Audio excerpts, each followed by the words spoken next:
आपल्या सर्वांचे पुन्हा एकदा स्वागत आहे. राज्यातील शेतकऱ्यांसाठी आज 27 ऑगस्ट 2026 गुरुवारच्या सकाळच्या ठळक आणि झटपट बातम्या घेऊन आली आहे. त्यामुळे एकही बातमी चुकू नका आणि व्हिडिओ शेवटपर्यंत नक्की पहा. सर्वात आधीची आणि शेतकऱ्यांसाठी अत्यंत महत्त्वाची बातमी म्हणजे पुण्यश्लोक अहिल्यादेवी होळकर शेतकरी कर्जमुक्ती योजनेच्या तिसऱ्या यादीची. तिसरी यादी आज किंवा उद्या जाहीर होण्याची शक्यता असल्याचे सांगितले जात आहे. या तिसऱ्या यादीमध्ये तब्बल 6,30,000च्या जवळपास लाभार्थी शेतकरी असल्याची माहिती आहे. या शेतकऱ्यांसाठी सुमारे 580 कोटी रुपयांची रक्कम वितरित होणार असल्याचे सांगितले जात आहे. त्यामुळे पात्र शेतकऱ्यांचे लक्ष आता तिसऱ्या यादीकडे लागले आहे. दरम्यान, गेल्या 5 महिन्यांत खत अनुदानासाठी असलेल्या तरतुदीपैकी तब्बल 58% रक्कम खर्च झाल्याची माहिती समोर आली आहे. विशेषतः आयात युरियासाठी करण्यात आलेल्या तरतुदीपैकी सुमारे 92% रक्कम खर्च झाल्याचे सांगितले जात आहे. त्यामुळे आगामी काळात खत उपलब्धता आणि अनुदानाच्या व्यवस्थेकडे शेतकऱ्यांचे लक्ष राहणार आहे. हवामानाच्या बाबतीतही महत्त्वाचे अपडेट आहे. एल निनोचा परिणाम आधीच जाणवण्याची शक्यता असल्याचा अंदाज अमेरिकेतील संशोधन संस्थेच्या अहवालातून व्यक्त करण्यात आला आहे. त्यामुळे आगामी हवामानाबाबत शेतकऱ्यांची चिंता वाढू शकते. राज्यात अनेक भागांमध्ये पावसाचा खंड कायम असून काही ठिकाणी हलक्या सरींची शक्यता व्यक्त केली जात आहे. आता साखरेच्या बाजाराकडे वळूया. साखरेच्या दरवाढीला साठेबाजी कारणीभूत असल्याचा आरोप करण्यात आला आहे. दरम्यान, बाजारातील साखरेच्या दरामध्ये चढ-उतार पाहायला मिळत आहेत. काही ठिकाणी किलोमागे सुमारे 5 रुपयांपर्यंत घसरण झाल्याचे सांगितले जात आहे. दुसरीकडे, गुळाच्या भावातही वाढ झाली असून काही बाजारांमध्ये गुळाचा दर प्रति किलो 80 रुपयांपर्यंत पोहोचल्याची माहिती आहे. शेतकऱ्यांसाठी आणखी एक महत्त्वाची बातमी म्हणजे गहू निर्यातीवरील बंदी उठवण्याचा केंद्र सरकारचा निर्णय. विक्रमी साठ्याच्या पार्श्वभूमीवर 4 वर्षांनंतर हा निर्णय घेण्यात आल्याचे सांगितले जात आहे. जागतिक बाजारातील मागणी लक्षात घेऊन हा निर्णय महत्त्वाचा मानला जात आहे. साखरेच्या बाबतीत दर नियंत्रणासाठी केंद्र सरकारकडून आणखी एक नियम लागू करण्यात आला आहे. आयात केलेली साखर 2 महिन्यांच्या आत विक्री करणे बंधनकारक करण्यात येणार असल्याचे सांगितले जात आहे. यामागचा उद्देश बाजारातील दर नियंत्रित ठेवणे हा आहे. आता खरीप हंगामाकडे वळूया. राज्यातील खरीप पेरणी जवळपास 96%वर पोहोचली आहे. मात्र गतवर्षाच्या तुलनेमध्ये काही पिकांच्या क्षेत्रामध्ये घट झाली आहे. भाताच्या क्षेत्रातही काही प्रमाणात घट झाल्याची माहिती आहे. पावसाच्या खंडाचा सर्वाधिक परिणाम फळबागांवर होताना दिसत आहे. संत्रा बागांमध्ये पावसाअभावी झाडांवर ताण येत असून शेतकरी चिंतेत आहेत. जमिनीतील ओलावा कमी झाल्यामुळे झाडांची अवस्था खराब होत असल्याचे चित्र काही भागांमध्ये पाहायला मिळत आहे. दरम्यान, सुमारे 5,000 शेतकऱ्यांचे ग्रिस्टेक क्रमांक प्रलंबित असल्याची माहिती आहे. त्यामुळे कर्जमाफीचा लाभ मिळवण्यासाठी अडचणी निर्माण होण्याची शक्यता आहे. संबंधित शेतकऱ्यांना आवश्यक असलेला फार्मर आयडी क्रमांक प्राप्त करणे महत्त्वाचे ठरणार आहे. शेतीसाठी ऊर्जेच्या क्षेत्रातूनही महत्त्वाचे संशोधन समोर येत आहे. कृषी विद्यापीठाच्या माध्यमातून ऊर्जाविषयक संशोधनाला चालना देण्याचा प्रयत्न सुरू असून हे संशोधन शेतीसाठी दिशादर्शक ठरू शकते. दुसरीकडे, अनेक गावांमध्ये अनियमित वीजपुरवठ्यामुळे शेतकरी त्रस्त आहेत. काही भागातील संतप्त शेतकऱ्यांनी उपकेंद्रावर धडक देत दिवसाला 10 तास वीजपुरवठ्याची मागणी केली आहे. बुलढाणा जिल्ह्यात विदेशी फळांना मागणी वाढताना दिसत आहे. ॲव्होकॅडो आणि किवीसारख्या फळांची मागणी फिटनेसप्रेमींमुळे वाढत असल्याचे सांगितले जात आहे. आता सोयाबीन उत्पादकांसाठी महत्त्वाची बातमी. सोयाबीन पिकावर विविध किडींचे संकट निर्माण झाले आहे. शेतकऱ्यांनी एकात्मिक कीड व्यवस्थापन म्हणजेच IPM पद्धतीचा वापर करण्याचे आवाहन केले जात आहे. किडींची लक्षणे वेळेत ओळखणे आणि आर्थिक नुकसान पातळीच्या आधारे नियंत्रण करणे महत्त्वाचे आहे.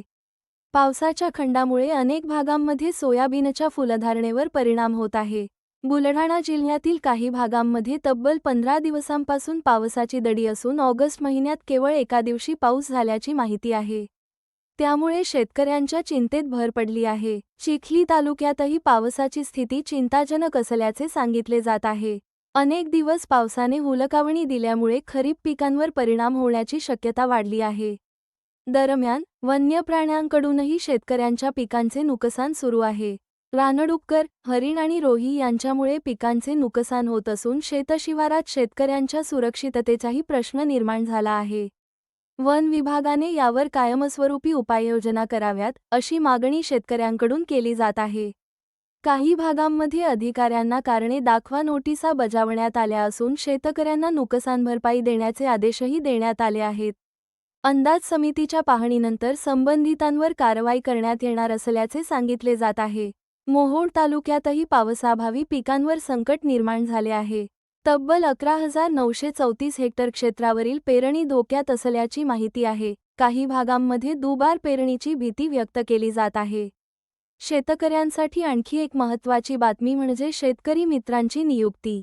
या माध्यमातून शेतकरी आणि कृषी विभाग यांच्यामधील दुवा मजबूत करण्याचा प्रयत्न केला जाणार आहे. प्रत्येक सजाला एक शेतकरी मित्र देण्याची योजना असून सुमारे 536 शेतकरी मित्रांची नियुक्ती होणार असल्याची माहिती आहे. त्यांना मासिक मानधनही दिले जाणार आहे. आता उडदाच्या बाजारभावाकडे वळूया. यंदा उडदाला चांगला दर मिळताना दिसत आहे. बार्शी बाजारपेठेत उडदाला सुमारे 8,700 रुपये प्रति क्विंटलपर्यंत दर मिळाल्याची माहिती आहे. दररोज सुमारे 700 कट्टे आवक होत असून उत्पादनात मोठी घट झाल्याचे सांगितले जात आहे. आगामी काळात आवक वाढण्याची शक्यता आहे. कांदा उत्पादकांसाठीही महत्त्वाचे अपडेट आहे. कांद्याच्या दरातील तेजी आणखी 1.5 महिना टिकण्याची शक्यता व्यक्त केली जात आहे. बदलत्या वातावरणाचा परिणाम कांदा उत्पादनावर झाला असून बाजारातील आवकही काही प्रमाणात घटली आहे. दरम्यान कांद्याची दिल्लीवारी रखडली होती. तब्बल 16 तासांनंतर लोडिंगला सुरुवात झाल्याची माहिती आहे. लासलगावहून सुमारे 840 टन कांदा घेऊन मालगाडी दिल्लीकडे रवाना होण्याची शक्यता आहे. मालेगाव बाजार समितीमध्ये ओल्या मक्याला 2,701 रुपये प्रति क्विंटलचा दर मिळाला असून हा हंगामातील सर्वोच्च दर असल्याचे सांगितले जात आहे. कसमादे परिसरात मात्र पावसाच्या खंडामुळे शेतकऱ्यांसमोर मोठे संकट निर्माण झाले आहे. 25 दिवसांपासून पावसाचा खंड असल्याने पिके करपण्याच्या मार्गावर आहेत. उत्पादनावर परिणाम होऊन संपूर्ण हंगाम वाया जाण्याची भीती शेतकऱ्यांकडून व्यक्त केली जात आहे. येवला तालुक्यातही पावसाने दडी मारल्याने सुमारे 32,000 हेक्टरवरील पिके संकटात असल्याची माहिती आहे. उत्तर पूर्व भागातील शेतकरी हवालदिल झाले आहेत. कर्जमाफीबाबत आणखी एक महत्त्वाचा अपडेट समोर आला आहे. शेतकऱ्यांच्या कर्जमुक्तीसाठी 287 कोटी 34 लाख रुपये जमा करण्यात आले असून आतापर्यंत एकूण 518 कोटी 50 लाख रुपयांची रक्कम बँकांकडे वर्ग करण्यात आल्याची माहिती आहे. ठिबक सिंचनासाठीही शेतकऱ्यांसाठी दिलासादायक अपडेट आहे. अनुदानाची चिंता मिटवण्यासाठी डिजिटल पद्धतीने सबसिडी देण्याची प्रक्रिया सुरू असून फ्रंट एंड सबसिडी मिळण्याची सुविधा उपलब्ध होणार असल्याचे सांगितले जात आहे. दरम्यान आधार अपडेट न केल्यास काही शासकीय लाभांच्या नोंदींवर परिणाम होऊ शकतो. बीड जिल्ह्यात हजारो मुलांचे आधार अपडेट किंवा संबंधित रेकॉर्ड अपूर्ण असल्याची माहिती असून त्यासाठी विशेष कॅम्प घेण्याच्या सूचना देण्यात आल्या आहेत. आता कर्जमाफीच्या दुसऱ्या यादीबाबत महत्त्वाचे अपडेट. पुण्यश्लोक अहिल्यादेवी होळकर शेतकरी कर्जमुक्ती योजनेच्या दुसऱ्या यादीमध्ये सुमारे 24,000 शेतकऱ्यांचा समावेश करण्यात आल्याची माहिती आहे. त्यामुळे पात्र शेतकऱ्यांमध्ये समाधानाचे वातावरण आहे. दुसरीकडे गरीब जनतेला निकृष्ट धान्याचा पुरवठा होत असल्याचा आरोप करण्यात आला आहे. गेल्या काही महिन्यांपासून खराब दर्जाचे धान्य मिळत असल्याच्या तक्रारी समोर आल्या आहेत. जायकवाडीचे पाणी गलाटीमध्ये सोडावे, या मागणीसाठी शेतकऱ्यांनी आंदोलन केले आहे. गेल्या 25 ते 30 वर्षांपासून हा प्रश्न प्रलंबित असल्याचे सांगितले जात आहे. यंदा धरणांमध्ये कमी पाणीसाठा असल्याने सुमारे 50 गावांच्या पाणीप्रश्नाची चिंता निर्माण झाली आहे. लातूर जिल्ह्यात 640 आपले सरकार सेवा केंद्रे सुरू होणार असल्याची माहिती आहे. यासाठी ऑनलाईन अर्ज करण्याची मुदत 15 सप्टेंबरपर्यंत असून 12वी उत्तीर्ण असण्याची अट असल्याचे सांगितले जात आहे. आता सोयाबीन उत्पादकांसाठी पुन्हा एक महत्त्वाची बातमी. सोयाबीनच्या दरात घसरण सुरू असून 4 दिवसांत सुमारे 810 रुपयांची घट झाल्याची माहिती आहे. 5,500 रुपयांच्या आसपास असलेला दर काही बाजारांमध्ये 5,000 रुपयांच्या आसपास आला आहे. पावसाच्या अनिश्चिततेमुळे शेतकऱ्यांची चिंता वाढली आहे. परभणी जिल्ह्यातील शेतकऱ्यांसाठी कर्जमाफीचा मोठा दिलासा मिळाला आहे. दुसऱ्या हप्त्यामध्ये 34 कोटी 80 लाख रुपयांहून अधिक रक्कम 44,713 शेतकऱ्यांना मिळणार असल्याची माहिती आहे. सौर ऊर्जेबाबतही शेतकऱ्यांसाठी मोठी संधी आहे. पात्र कुटुंबांना कमी रक्कम भरून घराच्या छतावर 1 किलोवॅट क्षमतेची सौरऊर्जा यंत्रणा बसवण्याची संधी असून उर्वरित रकमेवर शासनाकडून अनुदान मिळणार असल्याचे सांगितले जात आहे. कापूस उत्पादक शेतकऱ्यांनीही सावध राहणे आवश्यक आहे.